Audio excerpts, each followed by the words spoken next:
Welcome back to the Keep Going Podcast, Vin Kennedy. I'm your host, Vin Kennedy. Today we have a special guest. This is Austin. Austin, you want to do a brief intro on yourself? Yeah. My name's Austin Myers, 27 years old now, and just a runner. I'm a teacher. I'm just someone who really loves to push themselves, and embrace challenge and loves to learn. Yeah, love that. Nice and short. And you touched on teaching, which I definitely want to hit on. So Mhm. you were a teacher, correct? I was a teacher, yeah, and And what? I am again. I should clarify, yeah. It's a new thing. Not a new thing. It's a new old thing in a way. But yeah, I was a teacher just out of college, which is now about 5 years ago. I taught for 2 years in the middle school setting.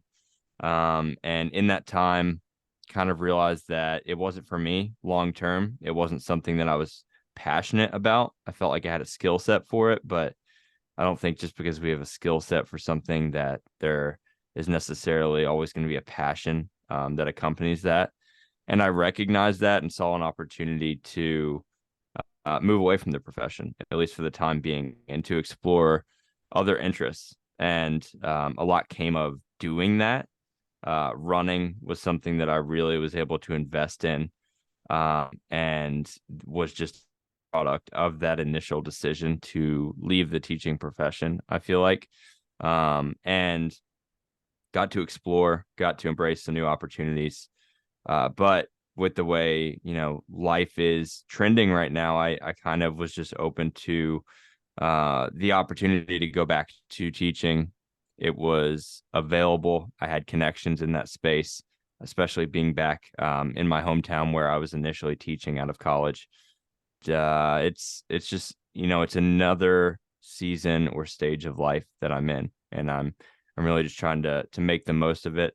And ultimately, like, what I put into it, I'll get out of it. So, keeping a positive mindset around it, and knowing that there's an impact here to be made, and I'm not going to take that lightly. Yeah, absolutely. I love that. And do you see a long-term career in teaching, or is it more of, like you said, like a season and a stepping stone? Yeah, it's hard. I don't think it's going to be a long-term career. I still have many of the same feelings around it in terms of the person that I am and the person that I feel like I'm growing into, and what the day-to-day of a teacher looks like, and really the passion that I'm hoping to be able to fulfill on a daily basis. And I don't see it as a long-term career path for me, but I see it as something that I have an opportunity to serve in right now. And I see it as something that allows me to make ends meet so that I can continue to pursue things on the side. I don't think you're even familiar, but we have a very similar path, not with teaching. I was actually a police officer for 3 years and transitioned out. And it's funny because, and I've spoke on this before, but you almost get in this mindset of like anything back in that arena of, for me, a police officer, or for you teaching, is like a step backwards. And I Yeah. think as I've gotten older, I'm 28, and as I've gotten older, I've realized like to do things that will help you fund the other things that you really want to be doing long term. It's just a stepping stone, and it's a smart investment of your time. It's Mhm. not a step backwards. I had this idea of like I went from, being salaried police officer to mortgage loans, which is completely sales and commission. And I was like, I'll never work an hourly wage ever again. And like that's one, not realistic. And two, if you're gonna find something that could fund the other things that you want to do, ultimately, like it's the smarter move. But Mhm. it's ironic, like you're in a very similar boat as me. Yeah, it's there's a few thoughts that I have on it. One is that ultimately you're going to get out what you put in. And I found myself time and time again, no matter the job that I was in, no matter the stage of life that I was in, I very quickly assume ownership over the responsibilities I'm given, or that I put upon myself. And sometimes that can be a really hard thing. And currently, I feel like it's a hard thing, but it's something I'm continuing to learn through. And I say it's hard because when you want to take ownership over everything, when you want to control everything and give 100% to everything, you quickly realize you only have so much to give. And I've been back in teaching now for the past like 4 weeks. And I mean, this week is a perfect example. Like the candle is being burnt at both ends, and I'm struggling to figure out a sustainable approach to teaching right now with the current state of my life. I'm training to run 100 miles. I'm, aspiring to hopefully build, a business on the side over the next few years, to coach athletes, to, record and manage and publish 2 podcasts a week. And there's just so much. And it's like we're so happy to continue adding to our list of things to do and to be and to really, represent ourselves as. But it gets to the point where you really have to take a step back and say, there's only so much I can do. I have to begin to work a little bit smarter. I have to be able to say no sometimes. I have to be able to say that in this situation, good is good enough. And I know people listening to this podcast can relate to the idea that good is not good enough, right? Like we want to be great. We want to stand out. We set our standards higher than we believe many other people do. And that's really admirable. And it's really, it's something to take pride in, but you can't hold that standard for everything in your life.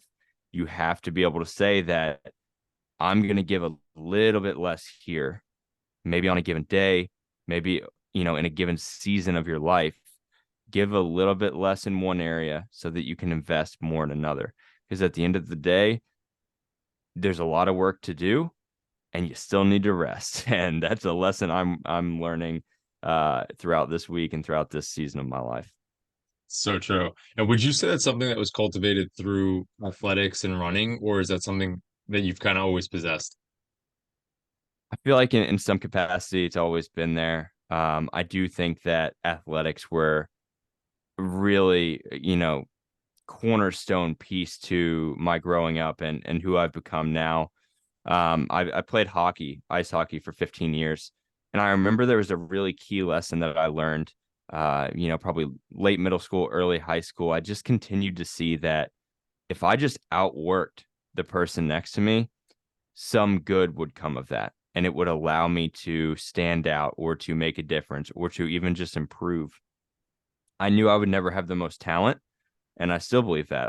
I'm yet to find an area of my life and of the world where I will ever have the most talent. But I know that more talent and more skill set and more impact and growth can be cultivated by just working a little bit harder. And it's a very important lesson, and it's the truth. But working harder is not always the answer, and growth sometimes might not always be the answer. Sometimes you have to be able to take a step back. And so, yeah, I feel like it's been something that's continued to be reinforced in my life, but at the same time, there's an up and a down to everything. So, Yeah, no, absolutely. And it's just a couple things there. One that I think of right off the bat is like even this podcast, my buddy edits, and obviously, that costs money, but it's that right. Like you have to tip that scale where you want to, where it's like the podcast is kind of handles itself. I press record, I shoot the footage over to him, the rest is kind of handled, but then obviously you're paying for it. So there's always going to be something. Everything's a sacrifice. Um, mhm. and the other end of that is I talk to people all the time that like just these younger dudes that are just way more talented at running, but just they'll never catch me because I'll never fucking stop. And the consistency that I've already built, like you're beat. Like it's just like Yeah. you could start now, and of course, like you might catch me, but like just it's not going to be easy. And it's just that where it's like I know people have more talent than me, and it's the Mhm. same thing. It's just when you keep showing up, it compounds. It really does. Yeah, and I mean, we're talking about values right now. Like we're talking about the things that we value in our lives, and it sounds like those things are very similar for both of us. And when you value something, you want to continue to bring that out in your life. You want to continue to maximize that value. And ultimately, you seek those values being reinforced by other people. And I say that because the greatest compliment that I've received, at least one that sticks with me in the past few months, is that I execute. When I have a plan, I execute that plan. And the reason I know that that was such an impactful comment for me is because I continue to lean on that compliment and that affirmation when things get really hard in my life. And I really love that because it says nothing about what me performing for myself or to my own standards says or compares, to in the world around me. It's not about comparing the way that I execute my individual game plan to the way that other people execute theirs. It's all about bringing the most out of yourself on a given day, whether it be a training session, whether it be a race that you've been training for quite some time, whether it be showing up when you're in an adverse situation. And that I think that compliment really stuck with me, and it's something I continue to lean on when things get hard because I know it aligns so well with my values and what I believe to be true in the world, which is that if you have a plan, if you have a vision for the person that you want to become, and the way that the actions you take daily can manifest that person, and you just execute on it, there's a lot of power there, and there's a lot to be empowered by knowing that ultimately you are in control. It's so true. And it's funny you say that because that was actually something I wanted to bring up. And I spoke to Dan about, because I know obviously you and Dan helped Chris run all of Long Island. And Mhm. when he was out there with you, I know he spoke to you about the Indy Marathon, which you absolutely crushed. Mhm. And that was something he said that you kind of said like it's kind of like the day of was kind of easy. And like, obviously you ran a very fast marathon, if you want to say the time specific, but generally that's not something that's said about the day of for many people. And even people that put in the time throughout the prep. But that just shows the preparation that went into getting you ready for that day and just you absolutely executing like you said. Mhm. Yeah, and I mean, I think when you make the training harder than the race could be, I mean, there's always a chance that the race throws something at you, that the day holds something that you didn't anticipate. And on those days, sometimes, we're just out there surviving. And I've been there recently.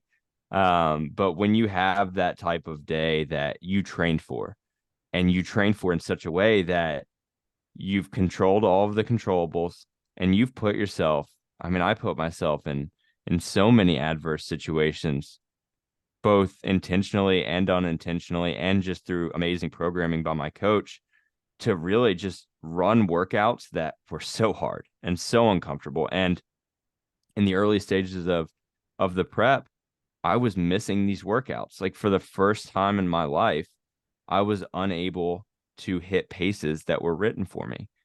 And that didn't feel good. It felt like weakness. It made me feel, for lack of a better term, like insecure about my ability to hit the goal. But I knew if I just kept showing up, I knew if I just kept performing to the best possible, standard that I could on a given day, that something would happen over the course of time, that I could move the needle just a little bit. And if I move the needle just a little bit, then that would be better than where I was in the current moment. And I just believe harder than the race might be. I believe in training because you love training, pursuing a goal because you love pursuing a goal. I love racing, but I also just love running. And I love putting myself in uncomfortable situations and seeing how I can navigate through it and overcome it. And so, yeah, the race to me, it was perfectly executed. And I don't say that to compliment myself. I say it because the training that I received and that I executed on put me in such an amazing position to run a strong race. The pacing strategy that was recommended to me by my coach was spot on with where I believed my potential to be and where my potential probably was. And when you have things beginning to fall into place like that, then you can go and do that thing that we're talking about, which is just to execute on the plan and to not try to overshoot that. How about that? Like a lot of people see the plan and they let their ego get the best of them and say, well, the plan says that I can run a 2:45 marathon. I'm going to go out and I'm going to be harder in this race and run 240 because I saw someone else do it. I'm going to run 239 because I saw someone else do it. Well, dude, you might not be ready to do that. Like, I've been there. You can't just rush this. You have to stack it over time. I didn't try to force the first time that I ran a sub 3 marathon. It just kind of came. And it came because I forgot about what the result might be. And I focused on what the result was on a daily basis. And it was a very similar approach to this recent marathon prep. It got to a point where I was just training, man. Like, that's all it was.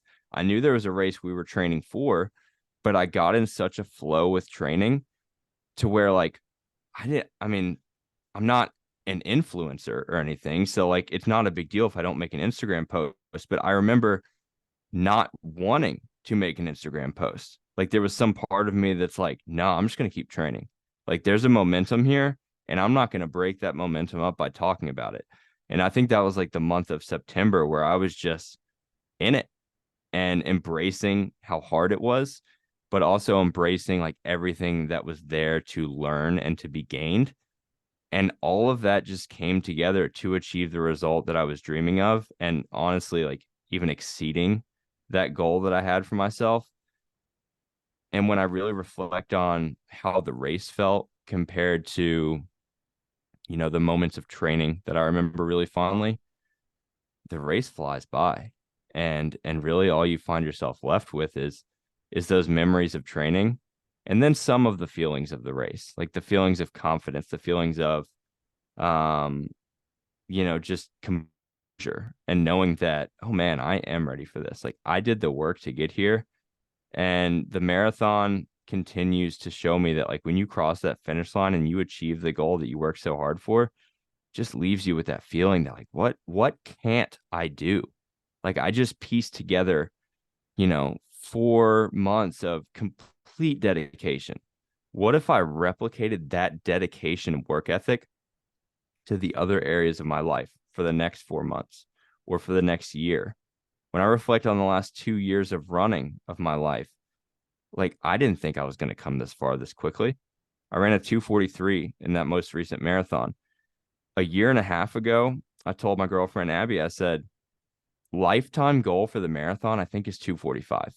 I would love to run a 245 marathon before I stop doing races for, a PR or a goal time. And I'm at a 243. And that's just a testament to, like, that wasn't even a goal. It's just I worked. I truly did love what I was doing. I still love what I'm doing every day. You can take all of the races off the calendar. I'm still going to wake up tomorrow and run. And I think if people can find that thing that they truly love, and that allows results to come as simply a byproduct of the work that they want to do every day, there's a lot of power there. Yeah, absolutely. And you hit on something that I definitely want to dive into a little deeper, which is confidence. And I'm wondering how much of the preparation and the work beforehand is a lot of the fueling and help, almost like the building blocks of confidence for that race day. And then, like you said, like you hit these times, you hit these races, and it shows you like I can do anything. And obviously that's confidence. And how do you let that trickle into other areas of your life as well? Yeah. I mean, you know, I think it's about recognizing the areas that you're not very confident as well. I'm very quick to recognize feelings of unsureness or insecurity. And when I do that, I try my best, as hard as it is, to lean into it and just to feel it, because that's all it is. It's just a feeling. And so I feel it and continue to move forward even with that feeling there, to continue to persist through that discomfort. Because physical discomfort's one thing, but when you have a voice in your head that's saying you can't do this, like, why are you doing this? Who do you think you are? That's got to be worse than the physical stuff. Because oftentimes, like, when we put ourselves in a really uncomfortable physical spot, the mind almost just shuts up, and we allow the body to do the work, and before you know it, it's over, and you've built a little bit of confidence from that. You've showed yourself that you can overcome that. But when the mind won't be quiet, that's when it gets really hard to me. And so I've tried to recognize those times in my life, not just in running. I think running's always been the key example for me.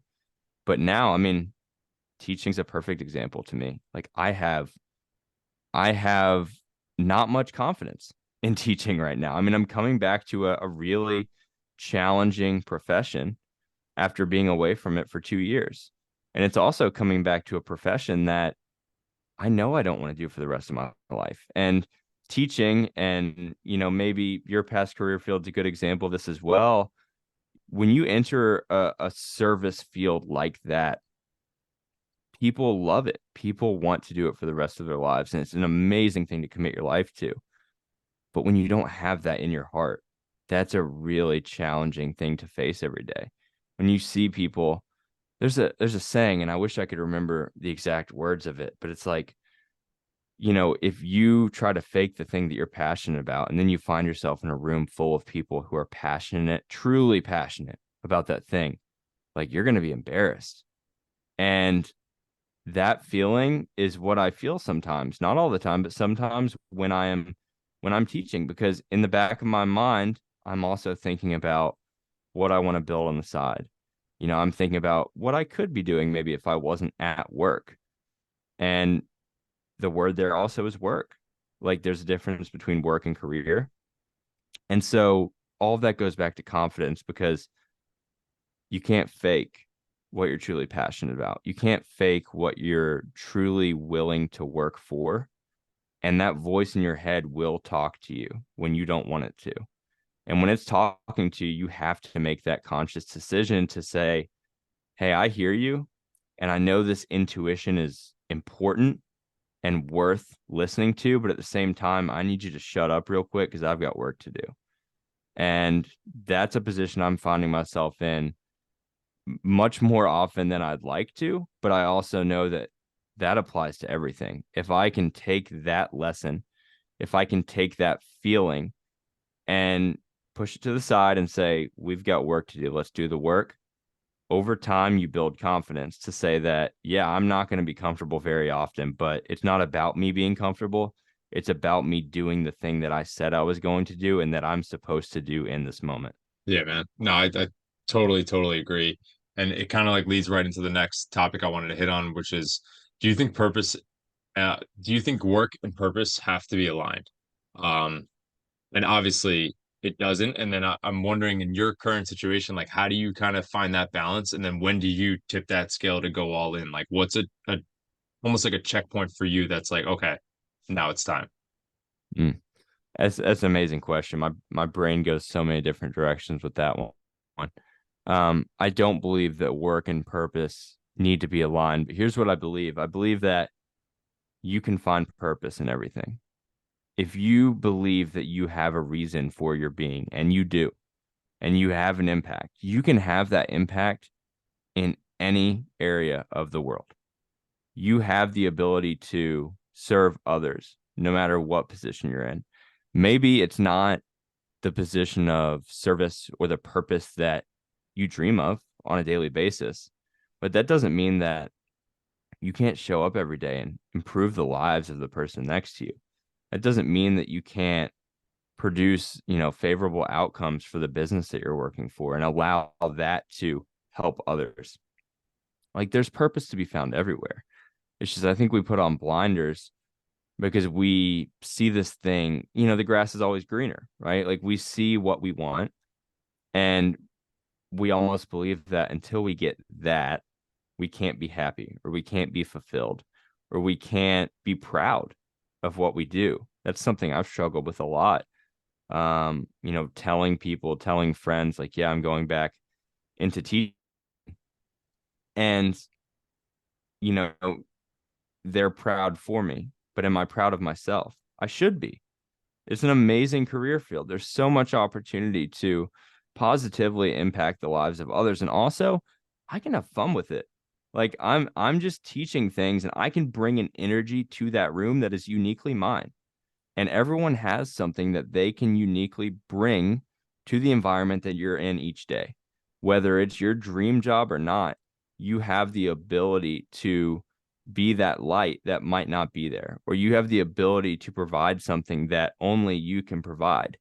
And there's a lot of purpose in that alone. I don't necessarily believe that our lives are built off of one specific purpose. I think there's so many different ways to be of service and to show up every single day, but we have to get past the insecurity that we are not enough. And that's really what it comes down to, is like, if you're questioning who you are, and if you're questioning whether you are valuable enough to provide, a service to other people, then you are behind the eight ball. You have to understand that you are able, and you are, capable of bringing something truly special to those around you. And when you believe that, you can do it. And when you can do it, then it's like, it's a domino effect. I truly believe that. I believe that if I'm in a position right now that I might not want to be in for the rest of my life, that's okay. Because if I give my unique self to this responsibility, then surely things will continue to unfold in my favor. Yeah, no, I totally agree. And something I did towards the end of policing, which I could have, I mean, everything we could do a better job at, of course, but I would challenge you to do as well, is like you're not going to be in that classroom forever, right? So it's almost like lean into that and understand that and utilize the time you do have there, because it almost is short-lived. Yeah. Yeah. I mean, it's a chapter of life, man. Like, for whatever reason, this has been a thought that's been in my mind a lot recently. Like, life's not that long. And you never know. Like, I feel like I've lived, 5 chapters of life in the last 2 years, just with so many transitions and being in different, settings and moving a few different times.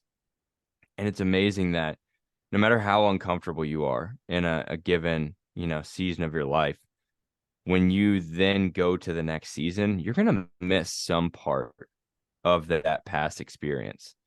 So understand that, like, when you're in something that you have a lot of negative feelings around, look for the goodness, look for the thing, try to anticipate the thing that you are going to miss, because I promise you're going to miss something. It's true. It really is. It's all temporary. It really, really is. And then something I definitely want to hit at is the Steadfast Collective and your podcast and kind of like your social media journey. Mm. Yeah. Um, I'm learning a lot from, I'm learning a lot about myself in this. So the Steadfast Collective, I couldn't give you an elevator pitch on it right now. I have no idea. I just know that I was in a really, really rough stretch of life at the beginning of this past summer. And I went on a walk, as I like to do, especially if I've already run that day and I just need like a really like good way to reduce stress and just kind of clear my mind. I went on a walk, and no music or anything, no distractions. And I just, in my head, like, Steadfast Collective popped up. Now, there's a background to that word steadfast. The day before my first marathon a few years ago, my girlfriend Abby gave me a Bible verse. It was James 1:12. Blessed is the man who remains steadfast under trial. And that stuck with me. And that word has continued to stick with me. And I've fallen back on that verse so many times in my life. So I went on that walk that day, and I was under trial for sure. And a lot of it was trial that I was imposing on myself. It was trial between my ears, right? Like, I couldn't silence the way that I was feeling about myself in that moment. And so the word steadfast was there, and then collective, like, Steadfast Collective came to me, and I thought, there's something to this. Like, this can be something that calms the nerves and calms the mind of other people the way that it does for me. It can provide other people with a quiet confidence to know that you're going to face trials. You can't escape that. And guess what? You don't want to escape that, because under these trials, if you remain steadfast, and I think there's so many different ways that we can explain and categorize what that means, like to remain steadfast. There's a lot to that. But if you can remain steadfast under these trials, you will be blessed. You will be blessed through that. You will discover so much about yourself, and you have an amazing impact on the world and the people around you through that. And when that came to my mind, I felt that quiet confidence of like, okay, this is the direction I need to go. I don't still know necessarily what that direction is. I just know that right now, I have an Instagram page for the Steadfast Collective. Every day I post a quote from another person that really resonates with me, and something that I believe supports the idea of being steadfast under trial, or it's something that has been in my mind and something that I've written, and I share that through a visual every day. And then, as you mentioned, I also have the Steadfast Collective podcast, and that podcast, I like to say, is like just a good excuse to have conversations, like really great conversations with amazing people. And I love getting to learn from the people that I have on that podcast. I love getting to have those conversations about the trials of life and how we can navigate them and overcome them with a steadfast approach. And those conversations and hearing the values of other people, it really is expanding my understanding of what it means to remain steadfast under trial. So, right now that podcast, to be completely honest, that thing's for me. Like, it's helping me in this stage of life. It's helping me to become a better person. And over time, I believe, hopefully with increased listenership and a community around the Steadfast Collective, I do believe that it will impact the lives of many other people as well. But this is just the starting point. And this is just something that really supports where I'm at currently in my life. And it's something that when I consider what allows me to feel fulfilled at the end of the day, each day, this is it. Like, this is the message that I want to share. Like, if I was laying on my deathbed and I had to, kind of answer the question of like, what is a life well lived? I promise you that the message surrounding what it means to remain steadfast under trial would be a cornerstone piece to that conversation. So I think it's just leaning on what resonates with you and being willing to explore it. I'm curious about it, and it's something that I'm looking forward to continue learning about. I love that, man. I really do. And the last question I ask everybody is, what keeps you going? Like, what keeps you pushing, either, in a race, out of a race? Obviously, you've had a lot of change in the last year and a half, you've mentioned, and then just a lot of races. And what's that driving factor? I don't want to question what could have been. That really nags at me, and I try to avoid any opportunity of feeling like there needs to be, or there could have been more that I could have given. I want to say that I got the best out of myself on a daily basis or throughout the course of my life. And that truly keeps me going, because there's immense satisfaction to be found in knowing that we gave every bit of ourselves to the world on that day. It's the ultimate act of service that you can give. And that's really the thing that continues to drive me forward. I love that, man. Gonna end it right here. I really appreciate your time. Yeah, thank you. Thank you, brother.